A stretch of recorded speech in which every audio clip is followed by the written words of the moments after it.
construire un plat comme on compose un tableau. On cherche dans les composants les harmonies, des formes, arrondies, anguleuses. On y associe un jeu de symboles évoquant les étapes de la vie, un hymne à la nature et à ses éléments. Puis les couleurs, contrastées, noir et blanc, ou chaudes comme la terre nourricière, des ombres et des reflets subtils. Des mélanges de textures pour marquer la dureté ou souligner la douceur. Et dans l'énigme visuelle apparaît la vision d'un monde. Une allégorie qui parfois cache encore de jolies surprises.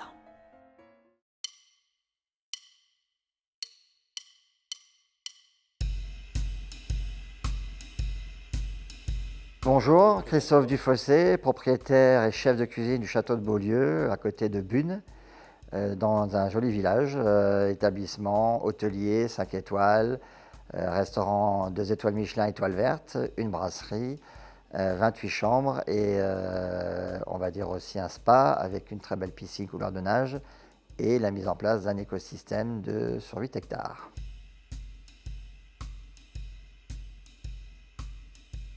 L'art et la cuisine, pour moi, on ne peut pas les dissocier, elles font partie intégrante de notre culture de chef. Pourquoi? Parce qu'une musique, un tableau, une peinture réjaillit automatiquement dans notre réflexion intellectuelle de la mise en place sur une assiette, la chorégraphie, les volumes, les couleurs, qui sont aussi le fait de pouvoir d'abord, waouh, l'assiette est très belle, après il faut qu'elle soit goûteuse. Donc pour moi, c'est intégrant de ma réflexion intellectuelle de l'art et de la gastronomie, de la cuisine.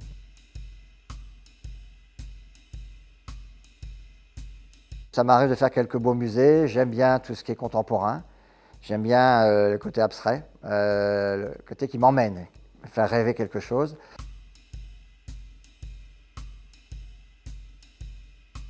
Moi je dis toujours, on peut être déjà un très très bon cuisinier sans avoir des étoiles, mais c'est vrai que les deux identités sont différentes. Quand on fait une cuisine bourgeoise, brasserie, d'aubergiste, on va tabler sur le produit, on va le dresser sans chichi. C'est le produit, on pose le morceau de viande, une belle asperge actuellement. Sur la partie étoilée, on a cette démarche du goût, des saveurs, des textures, des cuissons. Mais là, on va rentrer dans la précision parce qu'on veut construire un plat. C'est complètement différent. La construction d'un plat, on se l'imagine en voyant le produit, de faire quelques petits dessins, des petits croquis, pour que visuellement, on se dise waouh. Et que là, si on met en avant l'asperge et un poisson, avec les couleurs, il faut qu'il y ait une harmonie complète, mais sur les couleurs, sur les hauteurs, sur les dimensions, sur des espaces floraux. Donc c'est comme un tableau, et c'est l'image qu'on veut faire. Ça prend un peu plus de temps. Chez nous, les recettes, on fait entre 10 et 20 essais aujourd'hui. Parfois c'est pour le goût, parfois c'est pour la structure, la décoration, l'envie, l'harmonie. Et parfois ça bloque, donc pendant 2-3 jours ça ne vient pas. C'est comme je dis toujours, quand moi je vais offrir un bouquet de fleurs, je le construis moi-même, le bouquet de fleurs. Parce que construire un bouquet de fleurs, c'est donner de l'amour à quelqu'un.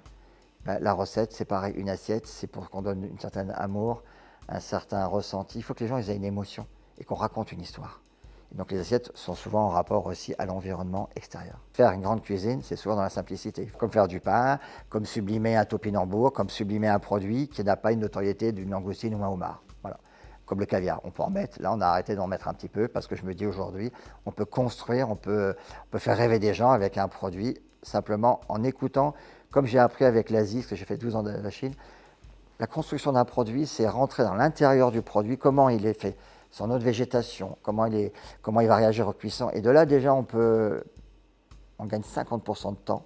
L'élaboration d'une tomate aujourd'hui, si on sait bien la découper à l'intérieur, connaître comment elle est faite, ses membranes, etc., comme un poisson, comme une viande, la graisse qu'on peut avoir à l'intérieur, donc c'est rentrer dans le produit. Donc ça, c'est déjà beaucoup plus technique. Et ça, ce sont les Asiatiques qui me l'ont appris. Je pense qu'aujourd'hui, ça commence à revenir. Les cuisiniers, et j'en fais partie, on a compris qu'il fallait qu'on revienne en cuisine, qu'on accompagne nos équipes, que l'on soit ambassadeur de notre région, qu'on prenne les produits de chez nous, pas d'aller chercher les produits ailleurs, et puis après de revenir au goût. Il y a eu la cuisine moléculaire, les cuisines. Voilà, je pense qu'il faut revenir Beaucoup de chefs maintenant retravaillent beaucoup sur les sauces, sur les cuissons. Quand on mange un chou-fleur, il faut goûter le chou-fleur. Mais ce qui fait peut-être différemment, aujourd'hui, un chou-fleur, il peut être en purée, en émulsion, en pickles, cru. Donc c'est associer et mettre en avant un produit sur plusieurs cuissons pour lui donner toute sa quintessence. Genre, on ne faisait pas. Avec Paul, c'est vrai, c'était le beurre, la crème, la bonne purée, et c'était très bon. Donc aujourd'hui, on essaie vraiment de mettre en avant, en exergue le produit sous différentes structures. On a envie de le faire sur une seule recette, et je pense que c'est bien parce que ça réapprend aux gens ce que c'est qu'un chou-fleur, une courgette, des légumes, un lapin, des produits qu'on n'a pas l'habitude. On peut sublimer un rhum sec, filet de bœuf, c'est facile. Rhum steak, c'est différent. Un faux filet, parce qu'il faut imaginer les viandes naturées, des viandes ou à poisson. On fait des cuissons dans le miel maintenant, on fait des cuissons dans du vinaigre, dans les saumures. Donner l'impression de faire vivre un légume, une viande, enfin un produit totalement différent d'avant et surprendre à ce niveau-là pour que la texture soit à l'image du ressenti final, puisque au final, nous on brasse l'assiette, c'est le client qui goûte.